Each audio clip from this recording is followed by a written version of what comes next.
All right, let's shift gears a little bit and let's talk about relationships and social dynamics. So I'd like to sort of ask each of you why you keep arguing with your partner and how PQ can fix it. Simon would love to hear from you on how your sage and saboteurs work, especially in those Yeah, situations. yeah. I guess it would be a lie if I say I don't argue or have a conflict Hmm. with my spouse. Hmm. So, um, yeah. So I think we're all individuals, right? And Hmm. even though we've been together for so many Hmm. years, we're still very different, right? We have different perspective and different Hmm. views.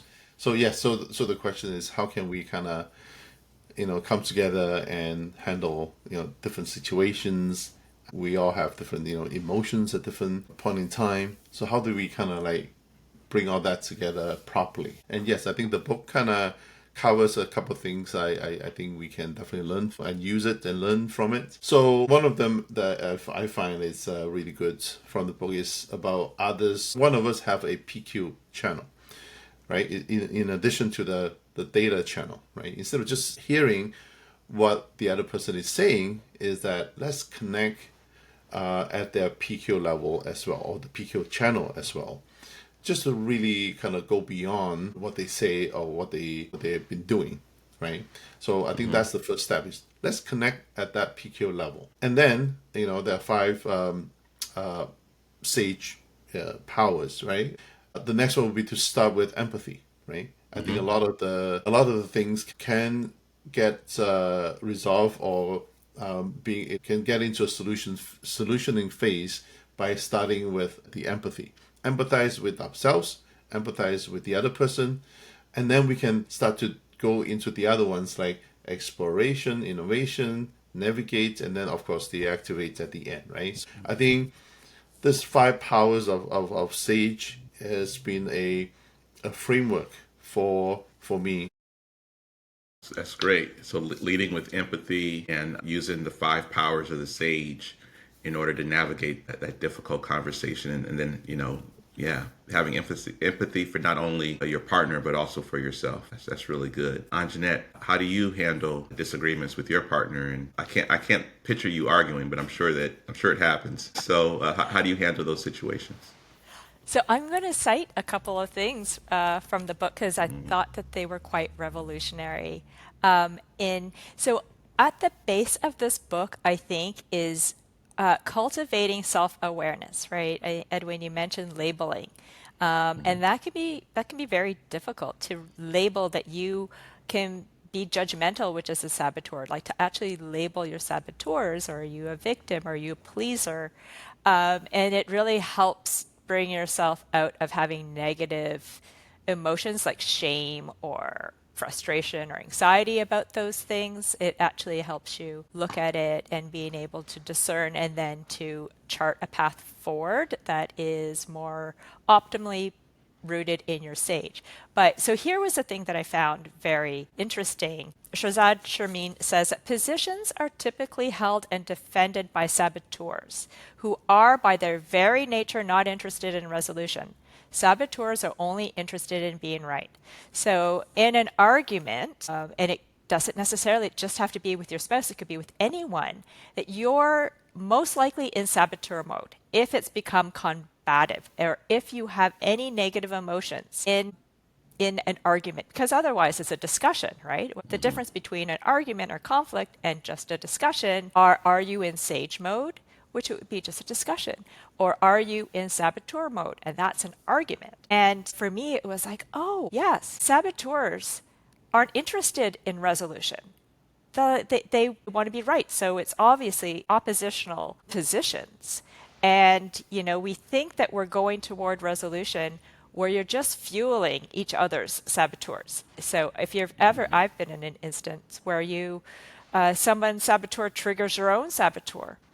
And what PQ helps you do is to like put on the brakes right there. It's like, oof, oh, okay, my saboteur has just been triggered. And then somebody has to step away from their position. And so that is what is really that could be really difficult because you can't assume that the other person is going to come from their position. I mean, if you're spending all of your energy, you're more likely, if you're spending more of your energy to try to dissolve or get someone to come away from the position, you may be fueling their saboteurs even further. And another thing I'd like to cite in this book is that he says that positions are often fed by underlying assumptions, often include assumptions about the other person's intentions, which are often incorrect and provide much of the fuel for the conflict. So what I find very useful about PQ is it gives you like a real or a realer, like more of a macro view of what's happening versus just what you're feeling. Because oftentimes in an argument, you just get so caught up about what you're feeling that, you are either unwilling or not able to, step out of yourself and to empathize or to see, what's happening with the other person or what's happening with the situation. Am I assuming something that may be incorrect?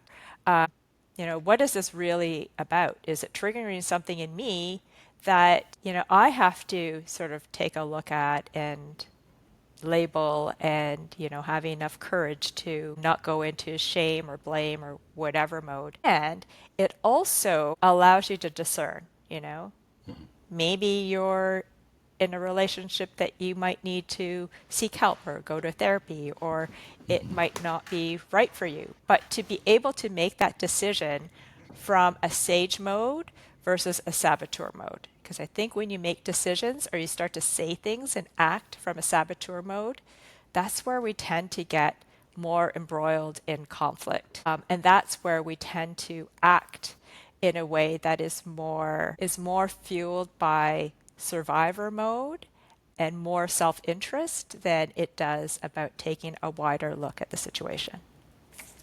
That's really good.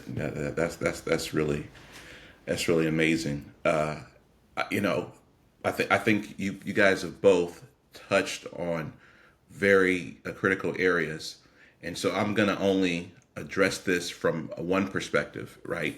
And I'm gonna address it from saboteur to saboteur. So if you're saboteur on saboteur, then the argument is just going to escalate, right? You guys are both trying to win. You guys are standing your ground. You're not going to be flexible. However, if just one person in that conversation is in touch with their sage, right? You can now start to talk about how you feel, and you can make statements like, I feel blank, right? And those help you to express emotion without pointing blame.